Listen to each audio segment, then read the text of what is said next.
जैसे कोई मसला चल रहा है ज़िंदगी में, तो आप बजाय कि ओवर थिंकिंग करने के भाई कॉपी पेंसिल पकड़ें और नोट पैड खोलें और उस पर लिखना शुरू हो जाएं कि ये मसला चल रहा है, इसका सोल्यूशन नंबर 1 ये नज़र आता है, सोल्यूशन नंबर 2 ये नज़र आता है, सोल्यूशन नंबर 3 ये नज़र आता है। जब आप ये लिख लेंगे आपके ब्रेन को वैसे ही चैन आ जाएगा, आपको नींद आने लग जाएगी। अदरवाइज आपको नींद नहीं आएगी, आप सोचते रहेंगे ये मसला है, ये मसला है, ये मसला है। लेकिन जब लिख लिया हुआ है तो वैसे ही पाथवेज बनाए हुए, तो आपका ब्रेन चैन में आ जाएगा कि यार मैंने तो पाथवेज बना लिए। उसके बाद फिर एजेंसी थिंकिंग पर आए कि अब मैं एक्ट करना शुरू करूं। Let's try solution number 1, let's go to, चलो if that doesn't work let's try solution number 2, if that doesn't work let's try solution number 3। और साथ साथ अल्लाह से मदद मांगी जा रही है, इस्तिखारा किया जा रहा है। कितना खूबसूरत कॉन्सेप्ट आगे बढ़ने का और अल्लाह की मदद मांगने का। ये रेजिलियंस की भी यही मोर और लेस डेफिनेशन, रेजिलियंट लोग भी यही करते हैं। ठीक है, वो हाथ पर हाथ नहीं धरे बैठे, वो प्रॉब्लम को आइडेंटिफाई करके सॉल्यूशंस की तरफ आ जाते हैं। तो अब if someone is going through a lot of pain, family issues की वजह से, डिवोर्स की वजह से, तो आए सॉल्यूशन लिखें। अल्लाह ने बहुत सॉल्यूशंस लिखे हैं। देखें, कुरान तो इस हद तक तलकीन करता है सॉल्यूशन ढूंढने की, और इतनी सख्त आया है और इतना नाराज़ होगा अल्लाह उससे जो सॉल्यूशन नहीं ढूंढता, कि कुरान में एक आयत है, मुझे उसका एग्जैक्ट रेफरेंस नहीं याद। आयत ये है कि उन लोगों के बारे में है जो नेकी पर अमल नहीं कर सके थे, तो फरिश्ते जब उनकी रूह कब्ज़ कर रहे होंगे तो वो रिग्रेट करेंगे कि हाय काश हम नेकी पर अमल कर लेते। तो फरिश्ते उनको डांटेंगे अल्लाह की तरफ से। फरिश्ते उन्हें कहेंगे क्या अल्लाह की ज़मीन वसी नहीं थी, हिजरत क्यों नहीं की, हाथ पर हाथ धरे क्यों बैठे रहे हो, यानी इस जगह क्यों फंसे रहे जहाँ पे गुनाह होता था। क्या अल्लाह की ज़मीन वसी नहीं थी, हिजरत क्यों नहीं की तुमने। तो देखिए, कुरान इस लेवल पे सोल्यूशन ओरिएंटेड बनाता है कि do something to change your position. अल्लाह ताला ने तुम्हें इंसान बनाया है, अल्लाह ने तुम्हें हैवान जानवर नहीं बनाया जो एक जगह पर बैठे रहे, ठीक है, और जो है वो कुछ करे ही ना। तो ऐसा ना हो कल को हमें उल्टा सवाल कर लिया जाए कि क्यों नहीं किया, ये नज़र आ रहा था तुम्हें सोल्यूशन, क्यों नहीं किया, क्यों अपने आप को टॉर्चर देते रहे हो, क्यों इस जगह से नहीं शिफ्ट हो गए, क्यों ये जगह से हिजरत नहीं कर ली इन अ ब्रॉडर पर्सपेक्टिव। ठीक है, तो इसलिए दिस इज़ होप। और इसकी बाकायदा वर्कशीट्स होती हैं जिसमें साइकोलॉजिस्ट आपको पाथवे और एजेंसी थिंकिंग की एक्सरसाइजेस करवाते हैं, वो आपको पाथवेज बनाना सिखाते हैं। ठीक है, मिसाल के तौर पे कोई बीमारी हो गई, अब हाशिम के साथ मेरा टाइम गुजरा है, वो जो बच्चा था जिसको स्टेज 4 कैंसर हो गया, stomach cancer, then he died, तो उसके साथ माशाल्लाह मेरा स्टूडेंट था। तो अभी खैर पिछले 2 हफ्ते पहले की बात है, एक और स्टूडेंट की डेथ हो गई, हार्ट अटैक, अचानक हार्ट अटैक। मैंने वो अपने इंस्टाग्राम पे लगाया था और फेसबुक पे। वो इसी तरह आप लोगों की तरह क्लास में आता है, वहाँ बहरिया में आता था। शॉकिंगली 2-3 क्लासेस में नहीं आया, मुझे पता लगा कि हार्ट अटैक हो गया, डेथ हो गई, और उसकी उम्र थी 24 साल 25 साल। तो बहरहाल यंग डेथ्स बड़ी कॉमन हो रही हैं। एनीवे, तो हाशिम के साथ मेरा चूँकि टाइम गुजरा है, तो हाशिम जो है माशाल्लाह, इवन दो उसको पता था कि मैं नहीं बचूंगा, स्टेज 5 हो गया था ना, फिर स्टेज 4 के बाद वो तो फिर होपलेस कंडीशन होती है, लेकिन मैंने उसे बड़ा ज़बरदस्त पाथवे थिंकिंग और एजेंसी थिंकिंग वाला देखा। यानी वो जब मैं जाता था बताता था मुझे कि अच्छा मेरा एक सोल्यूशन ये है, ये हम कर सकते हैं, ये कर सकते हैं, we can call for donation. अब वो उसे डॉक्टर्स ने एंड में ये कह दिया था कि तुम्हारा इलाज अमेरिका से शायद हो जाए, लेकिन 100 crore 102 crore something like this ये कॉस्ट है। तो उसने पूरी कैलकुलेशन लगाना शुरू कर दी, कहाँ से आएगी, कैसे आएगी। ठीक है ना, तो वो मैं आपको बता रहा हूँ, वो इतने ज़्यादा यानी एक्सट्रीम बीमारी में भी उसका होप नहीं मरा, एंड तक था कि हम कुछ कर सकते हैं। और यही रवैया अल्लाह सुब्हानहू तआला को पसंद है। तो खैर, अल्लाह ताला की रज़ा कुछ और थी। तो ये चीज़ जो है अपने अंदर लाना बहुत ज़रूरी है इंशाल्लाह, और इसकी आदत बनाई जाती है, ऐसे नहीं आती, ये एक हैबिट बनती है। और ये हैबिट इसी तरह बनेगी कि you have to do it, आपको प्रैक्टिस करनी पड़ेगी ओवर एंड ओवर अगेन। अब हमारा एजुकेशन सिस्टम भी बहुत थक्कड़ है, sorry to use this word, क्योंकि देखिए ये चीज़ें बच्चों को 1-2 क्लास में सिखा रहे हैं गोरे। अगर आप वेस्टर्न एजुकेशन सिस्टम पे नज़र डालें, उनकी जो है वो काउंसलिंग क्लासेस होती हैं, उनका पूरा सिस्टम, अगर एजुकेशन सिस्टम आप उठा कर देखें, उनकी जो है वो उन क्लासेस में वो बच्चों को गोल्स शुरू से बनाना सिखाते हैं, मिशन स्टेटमेंट बनाना सिखाते हैं, विजन स्टेटमेंट बनाना सिखाते हैं, वो जो है वो पाथवेज, एजेंसी थिंकिंग, ये सारी चीज़ें वो सिखा रहे हैं बच्चों को कि आपने मूवर और शेकर कैसे बनना है, ठीक है, आपने जो है वो सोल्यूशन ओरिएंटेड कैसे बनना है। तो हमारे यहाँ इन चीज़ों की बहुत कमी है। हमारे यहाँ इवन जो वो भी रखा होता है ना, जो काउंसलर रखा होता है स्कूल्स में, उसका एक ही काम होता है कि बच्चों के वीज़े लगवाएं और बाहर भेजें। वो काउंसलिंग के लिए नहीं बैठा होता, उसका यही काम है कि बच्चे आए और उन्हें जो है ना वीज़े लगवा के बाहर भेजा जाए। तो ये तो काउंसलर नहीं होता है ना, ये तो भाई ट्रैवल एजेंट का काम है। तो स्कूलों ने काउंसलर भी इसलिए बिठाए हुए कि आओ मैं गाइड करता हूँ यूनिवर्सिटी कौन सी अच्छी है। तो बड़े कम स्कूल्स हैं जो बच्चों की मेंटल हेल्थ पे फोकस करते हैं और ये चीज़ें सिखाते हैं। कुछ स्कूल्स को मैंने देखा है कि वो बाकायदा एक एक्स्ट्रा लेसन रखा होता था उन्होंने, ठीक है। उस लेसन का नाम मेरे जहन से अभी निकल गया। एनीवे, उस लेसन में बच्चों को ये लाइफ स्किल सिखाते थे, जैसे साइकेस टू नेम वन। मैं जब वहाँ पे था तो वहाँ पे एक लेसन होता था बाकायदा ये वाला, ठीक है। तो बच्चों को ये चीज़ें सिखाते थे, एक्टिविटी बेस्ड लर्निंग के थ्रू सिखाते थे, टीम बिल्डिंग, लीडरशिप, और how to be a critical thinker, how to be an analytical thinker, वगैरह वगैरह। तो ये चले, अगर स्कूल नहीं सिखा रहे, ये पेरेंट्स को करना चाहिए, ये पेरेंट्स की जिम्मेदारी। पेरेंट्स को बचपन से बच्चों को ऐसी एक्टिविटीज़ में इन्वॉल्व करना चाहिए, रिसर्च करनी चाहिए कि what can I do to do smart parenting of my child, ठीक है, कि कैसे मैं उन्हें एक गुड थिंकर बनाऊँ, एक प्रॉब्लम सॉल्वर बनाऊँ, कैसे मैं उन्हें जिम्मेदारी क्या दूँ उन्हें कि वो प्रॉब्लम सॉल्वर बने, वगैरह वगैरह। तो इट्स एन आर्ट, और ये आपको देखे सीखनी चाहिए इंशाल्लाह ताला। बहरहाल आखिरी चीज़, सैडनेस को अगर हम देखें तो सैडनेस की कुछ स्टेट्स जो हैं, अगर साइकोलॉजी की लैंग्वेज में, तो वो ये स्टेट्स होती हैं। जब बंदा गमगीन होता है तो उसका लो स्पिरिट हो सकता है, डिस्पेयर, ये मुख्तलिफ, हर वर्ड का एक अलग मीनिंग है। देखिए, जो डिस्पेयर है उसमें होता है लॉस ऑफ होप। जो ग्लूम है, ग्लूम ऐसी सैडनेस को कहते हैं जिसमें काले बादल छाए होते हैं और आपको लगता है अंधेरा है, हर तरफ अंधेरा है, ठीक है, ग्लूमी मूड जिसे कहते हैं। इसी तरह जो डेजोलेट है वो खालीपन को कहते हैं। इसी तरह जो ग्रीफ है, ग्रीफ होती वो सैडनेस है जो किसी चीज़ के लॉस के नतीजे में आती है, ग्रीफ कहते हैं उसे, ठीक है। तो ये मुख्तलिफ नाम है, types of sadness according to our, यानी कह लें एक्सपीरियंस जो मेरा है और साइकोलॉजी। एक तो वो सैडनेस होती है जो आप अपने ऊपर खुद लाते हैं, एक वो सैडनेस होती है जो दूसरे जिनकी वजह होते हैं, एक वो सैडनेस होती है जो किसी सरकमस्टेंस की वजह से होती है, ठीक है। ये तीन सैडनेसेस हैं और तो कुछ नहीं है। जो आप खुद अपने ऊपर लाते हैं वो गलत फैसलों की वजह से होती है, रिग्रेट्स की वजह से होती है, गुनाहों की वजह से होती है, ठीक है ना, और शायद अपने जो एक आइडियल है लाइफ का उसके मुताबिक ज़िंदगी नहीं गुजार रहे होते, उसकी वजह से होती है। ये वो वाली सैडनेस है। जो सैडनेस है जो दूसरे आपको देते हैं वो आप समझ गए, ताने और दूसरों की सख्त बातें, या दूसरों का धोखा दे देना, ठीक है, या दूसरों का आपके साथ सख्ती करना, सख्त लहजे में बात करना, वगैरह वगैरह, वो sadness brought down by others है। सैडनेस बिकॉज ऑफ सर्कमस्टेंस है, बीमारी की वजह से, बीमारी एक सर्कमस्टेंस है, कोई चीज़ नहीं मिली वो एक सर्कमस्टेंस है, कोई फेलियर आ गया ये एक सर्कमस्टेंस है, कोई बहुत बड़ा शॉकिंग इंसिडेंट हो गया ये एक सर्कमस्टेंस है, वगैरह वगैरह। अब देखिए, कुरानिक जो दुआज हैं वो इन तीनों टाइप्स ऑफ सैडनेस को एड्रेस करते हैं।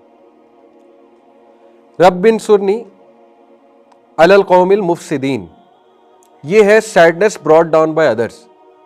वर्क प्लेस पे कोई तंग कर रहा है, ठीक है, आपको गमगीन कर रहा है, आपको टफ टाइम दे रहा है, अल्लाहुम्मा इन्ना नजअलुका फी नुहूरिहिम व नऊज़ु बिका मिन शुरूरिहिम, ये दुआ है। इसी तरह ये दुआ है, my lord support me against the corrupting people, कितनी खूबसूरत दुआ है, हज़रत नूह की दुआ है गालिबन, या हज़रत मूसा की दुआ है। इसी तरह जो है वो ये दुआ है, दुश्मन से बचने की दुआ है, बहुत लंबी दुआ है, हिस्नुल मुस्लिम में मिल जाएगी आपको, या व इय्याका नस्तईन में मिल जाएगी, प्रोटेक्शन अगेंस्ट एनिमीज़।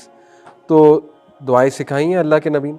फिर ये देखिए, रब्बो अन्नी मस्सनी शैतान बिनुस्मिन व अज़ाब, ये दुआ भी हज़रत अयूब की है, लेकिन इसमें है कि शैतान मुझे तंग कर रहा है, शैतान मुझे छू रहा है, किससे? टॉर्मेंट से, शैतान ने मुझे अजाब में मुब्तला किया हुआ है।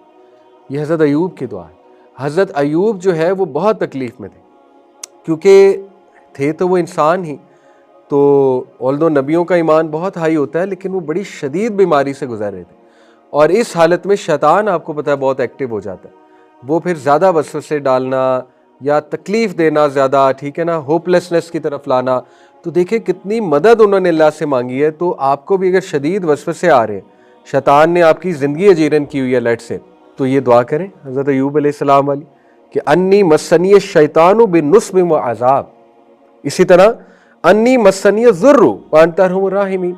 ये है sadness because of a circumstance, बीमार है तो अल्लाह से कहे ऐ अल्लाह सख्त तकलीफ ने मुझे छू लिया है और बेशक आप अरहमुर राहिमीन है। देखिए ये जो नबियों की दुआएं हैं इसमें बड़ी फ़िलॉसफी है, कभी आप गौर करें। नबी हमेशा अल्लाह की पाकी बयान करके दुआ करता था, ला इलाहा इल्ला अंता सुब्हानका, ये क्या है, अल्लाह तू पाक है। अनफॉर्चुनेटली हम किसी प्रॉब्लम से गुजर रहे होते हैं ना, हमारे लाशऊर में बैठा होता है अल्लाह ने प्रॉब्लम भेजी, अल्लाह ने मुझे मुसीबत में डाला। हमारे लाशऊर में बैठा होता है अल्लाह ने मेरे नाल ऐ किया है।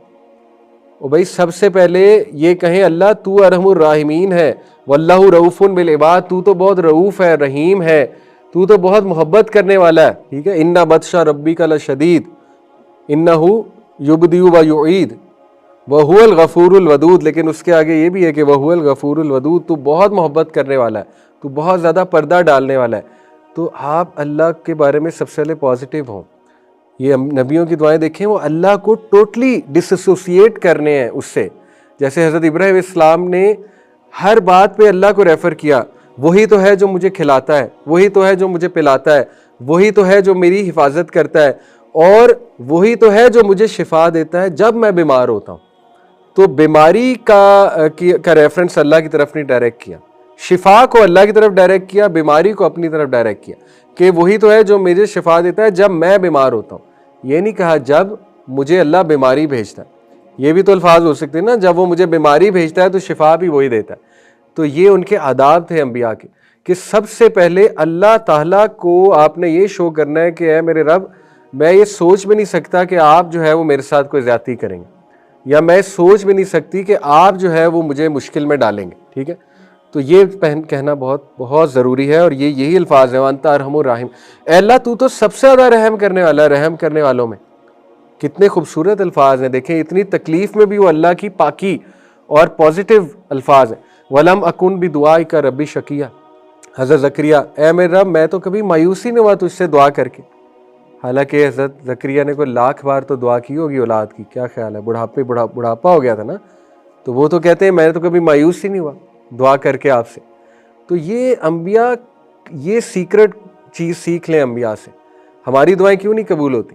क्योंकि लाशऊर में ये बैठा हुआ है कि अल्लाह ने पूरी नहीं करनी, लाशऊर में ये बैठा हुआ है कि अल्लाह तो बहुत सख्त है, लाशऊर में ये बैठा हुआ है अल्लाह तो बहुत सख्ती करता है। वो निकालें लाशऊर से, सजदे में गिरें, अल्लाह के आगे रो पड़े, अल्लाह तू पाक है, तू पाक है, तू ज़्यादती कर ही नहीं सकता, ये मेरी कोताही है, ये मेरी जलालत है, ये मैं अपने ऊपर लाया हूँ। ला इलाहा इल्ला अंता सुब्हानका इन्नी कुन्तु मिनज़ ज़ालिमीन। ये बहुत लेवल की दुआ है अगर आप इस पर गौर करें। ठीक है कि अल्लाह ये मेरे डिसीजंस हैं, ये मैं अपने ऊपर लाया हूँ, आप पाक हैं, आप पाक हैं, आपने तो मोहब्बत ही किया है हमेशा, आपने तो माफ़ ही किया है हमेशा, आप तो रहम करने वाले हैं बहुत ज़्यादा, तो अब भी कर दें। इस तरह वास्ते देकर देखें अल्लाह को। ठीक है, फिर आप देखें इंशाल्लाह। इसी तरह रब्बी इंदी ज़लमतु नफ्सी फ़ग़फ़िरली, ये है sadness brought down by your own self.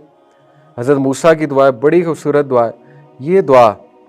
When you are going through anger and sadness, जब ये दो रिग्रेट, एंगर एंड सैडनेस, जब ये तीन इमोशंस मिक्स हो जाएं तो ये दुआ उसके लिए सबसे मुफीद है। क्यों? मूसा अलैहिस्सलाम से गलती से एक बंदा मारा गया था, वो एंग्री भी थे, वो सैड भी थे, वो रिग्रेटफुल भी थे और फियरफुल भी थे। चार इमोशंस हैं बल्कि इस दुआ के पीछे। फियरफुल भी, ही वॉज वेरी अफ्रेड कि मैं पकड़ा ना जाऊं, पहला fear. He was very sad कि मुझसे क्या हो गया। ठीक है, उसके बाद he was angry as well कि क्यों कर दिया, उसके बाद रिग्रेट कि ना होता। ये चारों इमोशंस इस दुआ में हल होते हैं। रब्बी इन्नी ज़लमतु नफ्सी फ़ग़फ़िरली, हर दुआ के पीछे जो है ना वो एक स्टोरी है, वो स्टोरी देखनी चाहिए, वो स्टोरी में इमोशन नज़र आएंगे आपको। ठीक है, इसी तरह कुरानिक लैंग्वेज में दाएं तो अल्लाह ताला ह्यूमन इमोशंस को सबसे ज़्यादा अल्लाह जानता है। अल्लाह ने सैडनेस की मुख्तलिफ टाइप्स बताई हैं कुरान में। सबसे पहले अलगम, अलगम गमाम से निकला है, गमाम क्लाउड्स को कहते हैं, तो ये वही है ग्लूम। अलगम, अलगम का जिक्र है ना कुरान में। This is the kind of sadness where the bad things hasn't happened yet but you are anticipating it. यानी काले बादल जब आ जाते हैं ना तो फिर अगला स्टेप क्या होता है, बारिश होना या लाइटनिंग होना। तो बादल अभी आए हैं, अभी मुश्किल आई नहीं, लेकिन आप गम ज़दा है कि मुश्किल आई खड़ी और मैं गया, तो इस सैडनेस को गम कहते हैं कुरानिक लैंग्वेज के मुताबिक। ठीक है, दूसरा हुज़न, कौल इन्नमा अश्कु बस्सी व हुज़नी इलल्लाह, ये हज़रत याकूब के हुज़न। हुज़न वो वाली डिप्रेशन है जो किसी हादसे के बाद आती है, उसको हुज़न कहते हैं। अल्लाहुम्मा इन्नी औज़ु बिका मिनल हम्मी वल हज़नी, ये एंग्जाइटी की भी दुआ है ना, हम और हुज़न से अल्लाह मैं तेरी पनाह मांगता हूँ। हम जो है ये एंग्जाइटी को कहते हैं, हुज़न जो है ये एक ऐसी सैडनेस को कहते हैं, ग्रीफ को, जो किसी लॉस के ऊपर आ जाती है। मिसाल के तौर पे ये मिसाल भी दी हुई है, एक फार्मर जो है खेती बाड़ी करता है, अपने पानी शानी देता है अपने खेत को, और उसके बाद अचानक उसका खेत जो है वो बारिश होती है और ख़त्म हो जाता है, तो वो हुज़न में होता है। ये उसके लिए हुज़न का वर्ड इस्तेमाल किया जाता है। तीसरा है अलवैल। अलवैल जो है फ़वैलुल लिल मुसल्लीन, वैल फ़वैल, ठीक है, ये सूरह उसमें है अराइतल लज़ी युकज़्ज़िबु बिद्दीन, सूरह माऊन में है, ठीक है। फ़वैलुल लिल मुसल्लीन, वैल जो है ये एक ऐसी सैडनेस को कहते हैं जिसमें यू फील कर्स्ड, क्योंकि वैल जो है ये एक अकर्स्ड प्लेस है जहन्नम में, ये एक कर्स्ड प्लेस है जहाँ पे सबसे ज़्यादा बदतरीन लोग जाएंगे। तो अलवेल उस सैडनेस को कहते हैं जिसमें you feel you are cursed, आप लानती हैं, आप मनहूस हैं, ठीक है, ये एक सैडनेस होती है। इसी तरह अल असिफ, ये एक सैडनेस है जो मूसा अलैहिस्सलाम के बारे में है, कि जिसमें एंगर होता है। मूसा अलैहिस्सलाम जब पहाड़ से नीचे उतरे, अपनी कौम को बछड़े की इबादत करते देखा, तो गुस्से में उनके हाथ से तख्तियाँ गिर गईं। पूरा वाक़या ना, वो बड़ी बात है तख्तियों का गिर जाना, इन्हें गुस्सा था, तो उन्होंने बाकायदा यूँ दाढ़ी खींची अपने भाई की, बाल खींचे हारून इस्लाम के, तो उसमें उनका जो वर्ड आया है उनके इमोशंस का, वो असफ, कि ही was very angry and sad, ये अल असफ होता है, ठीक है। उसके बाद जो है फिफ्थ है अल बस, इन्नमा अशकु बस्सी व हुज़नी, बस एंड हुज़न। बस जो है ये एक ऐसी सैडनेस को कहते हैं जो अंदर ही अंदर खा जाती है इंसान को, दीमक की तरह खा जाती है। और ये बस जो है इससे गुजर रहे थे हज़रत याकूब अलैहिस्सलाम बेटे की जुदाई में, ठीक है। तो इसी तरह आखिरी जो असा है, ये कहते हैं रिग्रेट और sadness over an opportunity lost. कोई अपॉर्चुनिटी थी, आपने नहीं की, अब आपको जो है सैडनेस हो रही है, काश मैं कर लेता, इसको अल-असा कहते हैं। तो देखिए अल्लाह ने ये तमाम टाइप्स ऑफ सैडनेस कुरान में मेंशन की हैं, और आप इनकी स्टोरीज़ में जाएं कि फिर उन्होंने दुआएं क्या की, जहाँ जहाँ स्टोरीज़ मेंशनड है, मोर और लेस वो हज़रत मूसा अलैहिस्सलाम की दुआएं मिलेंगी आपको। रब्बी इन्नी लिमा अंज़लता इलैया मिन खैरिन फ़कीर, रब्बी इन्नी ज़लमतु नफ्सी फ़ग़फ़िरली, ठीक है। हज़रत नूह की दुआएं आपको मिलेंगी, हज़रत याकूब की मिलेंगी, हज़रत याकूब की स्टोरी बड़ी अमेजिंग है, हज़रत यूसुफ़ की दुआएं आपको मिलेंगी, हज़रत अयूब की दुआएं आपको मिलेंगी। तो वो दुआएं आर द सोल्यूशन इंशाल्लाह। तो आज हम यहीं एंड करते हैं, लास्ट क्लास में इंशाल्लाह सैडनेस के सोल्यूशंस भी देखेंगे इंशाल्लाह ताला, और नबी सल्लल्लाहु अलैहि वसल्लम कैसे कोप करते थे सैडनेस से, ये हम बहुत डिटेल में पढ़ेंगे इंशाल्लाह ताला। तो अभी चूँकि मगरिब का वक्त है, जज़ाकुमुल्लाह खैर, सुब्हानक अल्लाहुम्मा बिहम्दिका अशहदु अल्ला इलाहा इल्ला अंता अस्तगफिरुका व अतूबु इलैक। अस्सलामु अलैकुम व रहमतुल्लाह।